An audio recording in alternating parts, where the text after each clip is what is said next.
Ce sont les 5 révélations de la saison. Et on commence avec le mancunien Amad Diallo. Buteur héroïque lors du derby, l'Ivoirien montre enfin de quoi il est capable. Et si je dis enfin, c'est parce que l'ailier de 22 ans a eu du mal sur ses premières années mancuniennes. Prêté aux Rangers, puis à Sunderland, il ne joue que 12 matchs l'an dernier suite à une grave blessure au genou. Mais cette saison, avec son explosivité retrouvée, Amad Diallo a une influence croissante dans le jeu des Red Devils. Avec 2 buts et 6 passes décisives pour le moment, il est amené à monter en puissance jusqu'à la fin de la saison. On va parler des autres joueurs, mais avant ça, donne-moi tes révélations dans les commentaires. Comme tous les ans, le Barça nous dévoile une pépite de la Masia. Cette saison, c'est Marc Casado qui s'est installé dans le double pivot d'Hansi Flick. Titularisé suite aux nombreuses blessures dans l'entrejeu blaugrana, le Masian a très vite montré ses qualités. Une belle histoire pour un enfant du club qu'il a failli quitter à la fin de la saison dernière. Et oui, parce qu'à 20 ans, Casado n'avait jamais eu sa chance en équipe première. Et si ça peut paraître jeune, c'est une éternité au Barça. Il a finalement prolongé jusqu'en 2028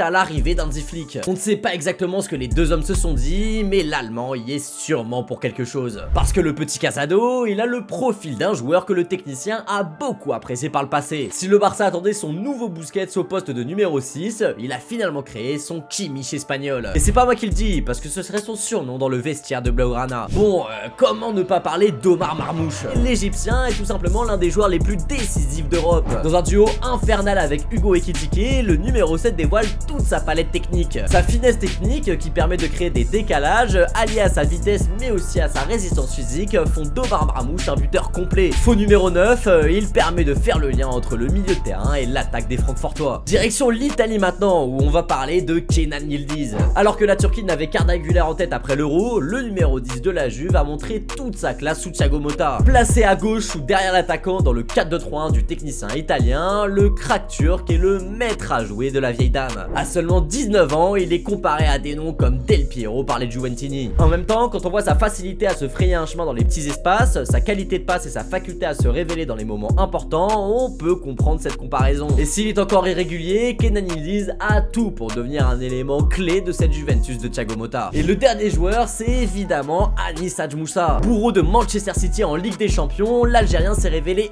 essentiel à Feyenoord. Arrivé cet été, ce n'est qu'à partir du mois de novembre qu'il a été titularisé. Et depuis, il explose tous les compteurs. Une preuve de la force mentale du maestro, encore en 3ème division belge il y a 2 ans. Mais pour connaître son parcours, je t'invite à aller sur le compte et regarder la vidéo que j'ai faite sur lui il y a quelques semaines. Mais avant ça, n'oublie pas de commenter en me donnant ta révélation de la saison. Et surtout, joyeux Noël à toi.